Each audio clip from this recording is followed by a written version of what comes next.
Okay, the next demonstration is going to show you how to use the basic features in Google Forms. First of all, to create a form, you will go to the Google Apps 9 dots in the upper right-hand corner of your screen, and you can select from Drive, or you can also hit More and find the Google Forms. But if you go in through Drive, you will select New, and then More, and there is a Google Forms right here. Okay.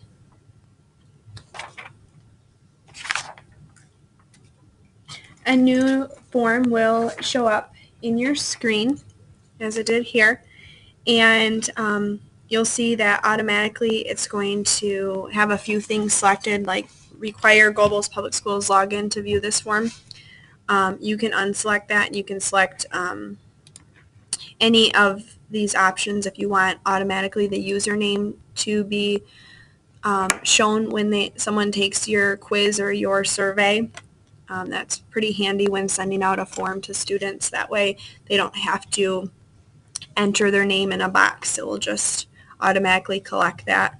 You can also have show progress bar at the bottom of the form, so when someone's taking a quiz or taking a survey, they can see how far they are in. Only allow one response per person. That's maybe if you don't want students to be able to retake the quiz. You can also shuffle the question order, which is helpful if you have students sitting next to each other. Okay, so the first thing you can do is change your theme. This is how your form will look to others. And on the right-hand side of the screen, there's the basic default, and then there's other options here that you can select from.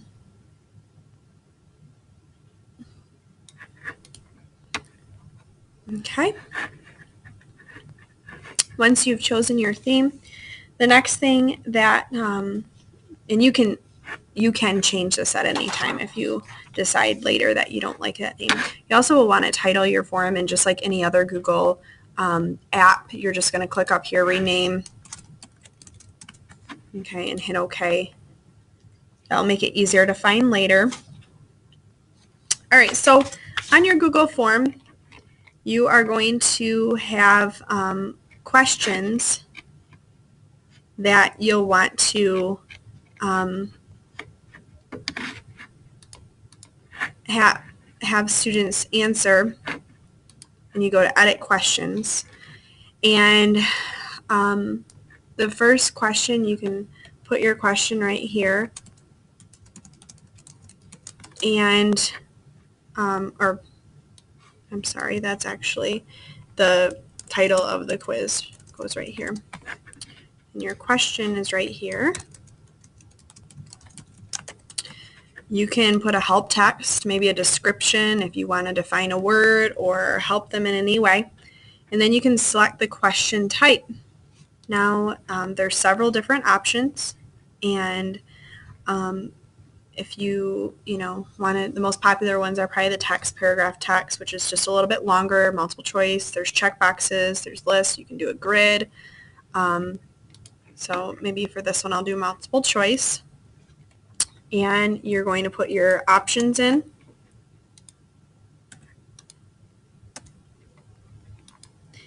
And right in here, you do not select which one's the correct answer for an answer key. When you're done with your quiz, you yourself will go and take the quiz yourself and put the correct answers if you want it to be graded, and then you'll have to add in a Flubaroo add-on, which I can explain later how to do that.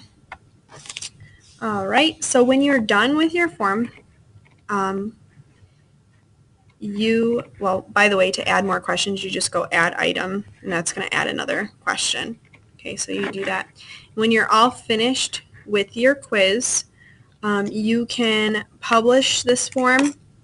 In the upper right-hand corner, you would select Send Form, and you can choose to copy this link and put that on Google Classroom, or You can send this link out to others in an email, or right here you can type their names and it will automatically email those people,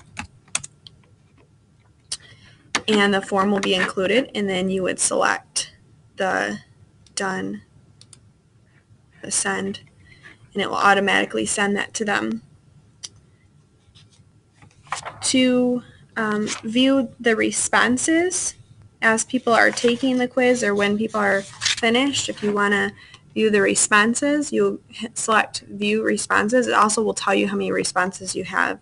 As you can see, I don't have any at this time, but if you select view responses, it will be a live form, and it will actually show, it can show the time they have taken the quiz, their username, because it will automatically collect that, and then their answers.